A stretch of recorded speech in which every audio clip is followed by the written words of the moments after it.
আজকে সকালবেলা করে কোনো কাজই ছিল না। সন্ধ্যাবেলা করে আমার অফিসের একটা প্রেস কনফারেন্স আছে, সেখানে উপস্থিত হওয়ার জন্য বের হয়ে গিয়েছি দুপুরের পরপরই।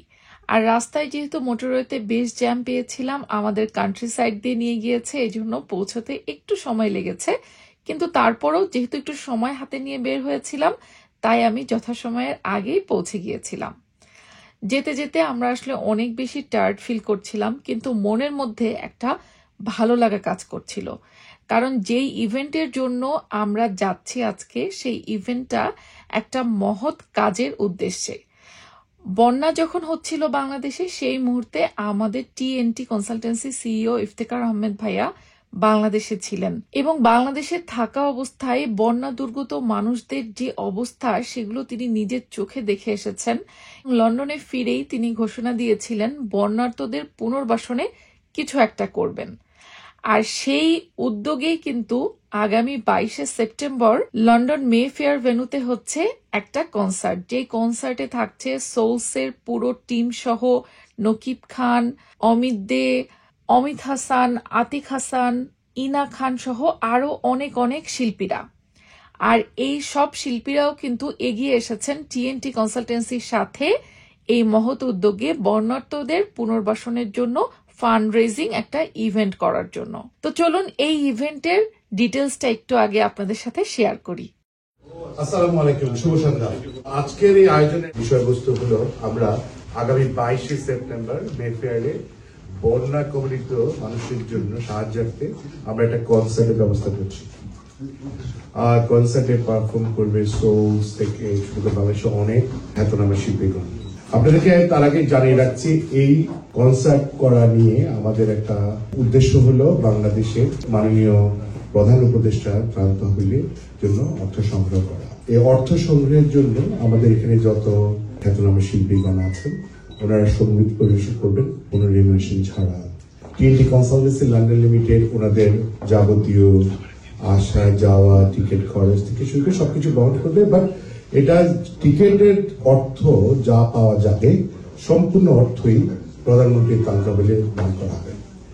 এটা হলো যেমন মূল লক্ষ্য। আমি আমাদের খ্যাতনামা শিল্পীগণদের সাথে পরিচয় করিয়ে দেবো প্রথমে, দেন আপনারা একে একে কোশ্চেনটা ওনাদের কাছে করতে পারবেন। আমাদের লন্ডনেরই দুজন খ্যাতনামা শিল্পী, অমিত দে, দেন ইনা খান, তারপরে লন্ডনের মাটিতে এই সর্বপ্রথম যে সঙ্গীত পরিবেশনা করবে অবন্তী শিল্পী। এরপরে আমাদের সেই কাঙ্ক্ষিত ব্যান্ড অবশ্যই সোলসের পার্থদা, সোলস টিমকে বলবো এটা আমাদের প্লিজ। আমাদের সাথে এখন বর্তমানে আমাদের যে আর্টিস্ট আসেন নাই, ওনারা 20 তারিখে ইনশাল্লাহ ল্যান্ড করবেন।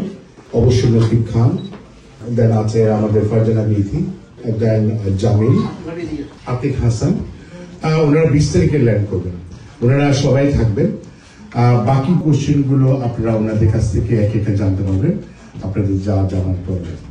ওকে, বন্যা আপনারাও জানেন কেমন হয়েছে। আমরা তো দেশে ছিলাম, আমরা আরো বেশি জানি, বা কারণ আমাদের আত্মীয় স্বজন, বন্ধু বান্ধব সবাই থেকে আমরা খবর পেয়েছি। বন্যা এখন মোটামুটি শেষ পর্যায়ে। এখন যেটা হচ্ছে পুনর্বাসনটা হচ্ছে মেইনলি। তো আমাদের গভর্নমেন্ট এবং বাংলাদেশের যারা আছেন সবাই এই বিষয়ে সবাই ওয়াকিবহাল এবং এটার জন্য ফান্ড কালেকশন হচ্ছে। তো আমরা যখন এত পর্যন্ত এসেছি, তো আমরা চাই যে আমরা এখান থেকে যতটুকু আমাদের সামর্থ্যে কুলায়, আমরা সোলস আছি, আমাদের সাথে বাকি যারা আর্টিস্ট আছেন, পলাশ আমাদের বাংলাদেশ থেকে এসছে, নকিব ভাই আসবে, তারপরে জামিল আসবে আমাদের, তারপরে আতিক আসছে। আমাদের এখানকার যারা লন্ডনের দর্শক আছেন তাদেরকে আমরা অনুরোধ করবো অনেক ছোট কন্ট্রিবিউশন হয়তো আমাদের দেশে পাঠালে, কারণ এখানে একটা ডিফারেন্স হচ্ছে এখানকার কারেন্সির যে ব্যাপারটা আছে, এখানকার 1 টাকা মানে আমাদের বাংলাদেশ অলমোস্ট 150 টাকা বেশি। যতটুকু টাকা আমি এখান থেকে তুলতে পারবো, নিয়ে যেতে পারবো, সেটা পুনর্বাসনে কাজে লাগবে।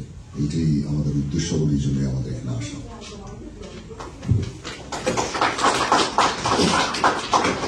সবাইকে ধন্যবাদ আপনারা যারা এসেছেন এখানে। দাদা তো পুরোটাই বলে দিলেন। স্পেশালি বাংলাদেশের বাইরে যারা থাকেন, সবার বাংলাদেশের প্রতি খুব একটা টান থাকে, এই জন্য আমরা সবসময় বাংলা গান শোনা, বাংলার সাথে কানেক্টেড থাকা। সো এটা একটা খুবই ক্রাইসিস সিচুয়েশন দেশে। আপনারা সবাই জানেন আমাদের দেশে এইরকম ডিজাস্টার হলে ম্যানেজ করা, যেহেতু এখন পরিস্থিতিটাও একটু অন্যরকম।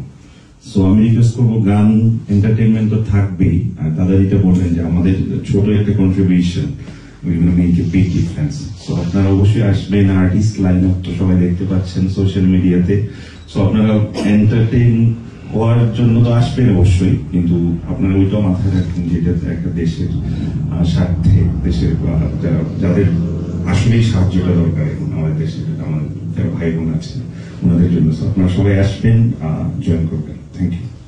প্রথমবারের মতন আমার আসলে লন্ডনের গাইবার সুযোগ হবে এবং আমি তো ভীষণ এক্সাইটেড। আর আরো বেশি ভালো লাগছে যে এত গুণী মানুষদের সাথে স্টেজ শেয়ার করাটা, এবং এই যে অনুষ্ঠানটির যে মহৎ উদ্দেশ্য, এইভাবে মানুষের পাশে মানুষ থাকবে, মহৎ এই কাজের ছোট্ট একটা পার্ট হতে পেরে আই ফিল ভেরি অনার্ড। সিলভাইকে অনেক অনেক ধন্যবাদ, এবং আমি চাইবো আপনারা সবাই জয়েন করবেন। আই হোপ ভালো কিছু হবে। Thank you. It's an absolute honor for me to be a part of it. Obviously, সবাই জানেন what Bangladesh has gone through for the past couple of months, and it is a fundraising event for the flood victims in Bangladesh. Like a proper Bengali, to be a part of this event and to do my little contribution for Bangladesh, for the flood victims. So thank you so much, Iftibai and TNT Consultancy for arranging this event.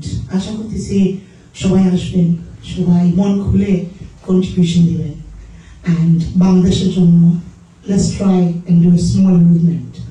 Thank you so much. ইউকেতে আমার প্রথমবার না, অনেকবার আসা হয়েছে। তো এবার হচ্ছে দেশের জন্য কিছু করতে এসেছি, মানবতার জন্য কিছু করতে এসেছি। আর এর সুযোগটা দিয়েছিলেন আমাকে ইফতিভাই এবং টিএনটি কনসালটেন্সি, তাদেরকে জন্য ধন্যবাদ জানাচ্ছি। এবং যাদের সাথে আসলে স্টেজ শেয়ার করবো, আমার ওনার কথাই বলছে আবার নকিব ভাই, পার্থদা হচ্ছেন, পার্থদা আমাকে অনেক কিছু হাত ধরে ধরে শিখিয়েছেন, আমাকে থাপ্পড়ও খেয়েছে হয়তো এক সময়। যাই হোক, তার সাথে স্টেজে গান করবো, আমার কাছে আসলে ভালো লাগছে। আশা করি আমরা সবাই দেশের জন্য কিছু করতে পারবো। ধন্যবাদ। আসলে শুধু সেটা নয়, ওইখানটায় যে ফুড স্টল থাকবে, সেই ফুড স্টলটার যে কন্ট্রিবিউশন, যারা বাইরে থেকে খাওয়াটা সাপ্লাই দিচ্ছেন, ওনারা কোনো প্রকার কোনো পয়সা নিচ্ছেন না আমাদের কাছ থেকে, ওই ফুডের পয়সাটা পর্যন্ত ওইখানটাতে যাবে। শুধু সেটা নয়, আরো যদি কেউ মন খুলে ত্রাণ তহবিলের জন্য দান করতে চান, তারা অবশ্যই সেখানটায় বক্স থাকবে, বক্সগুলো দান করতে পারবে। বাংলাদেশ প্রায় 18 কোটির মানুষ, এবং পার্থদা কিন্তু অনেক জনপ্রিয়, সোলস অনেক জনপ্রিয়।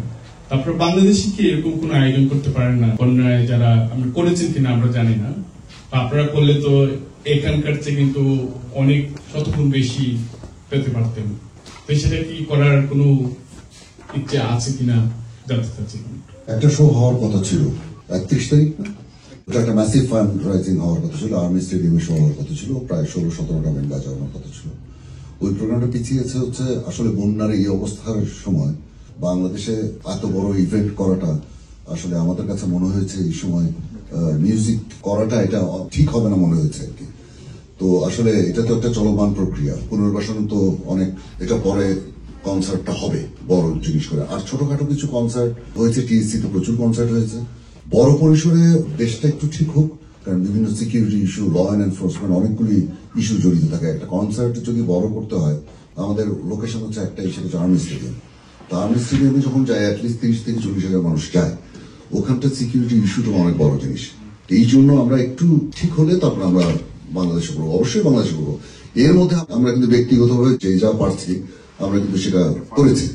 একটা ফান্ড ক্রিয়েট হয়েছে, একটা গেট আপ স্ট্যান্ড আপ বলে একটা মিউজিকের প্ল্যাটফর্ম হয়েছে, ওখানে সবাই কন্ট্রিবিউট করেছে।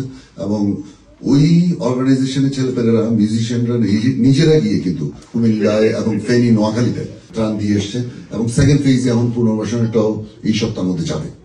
এটা আশা করছি অ্যারাউন্ড অক্টোবরের লাস্টে বা নভেম্বরের মধ্যে বেশ কিছু কনসার্ট হবে। আসলে অ্যাজ এ কন্টেন্ট ক্রিয়েটর বা ইনফ্লুয়েন্সার আমরা কিন্তু অনেক ধরনের অনেক বিজনেস বা অনেক ইভেন্টই প্রমোট করি, কিন্তু এবারের এই ইভেন্টটা টোটালি ডিফারেন্ট।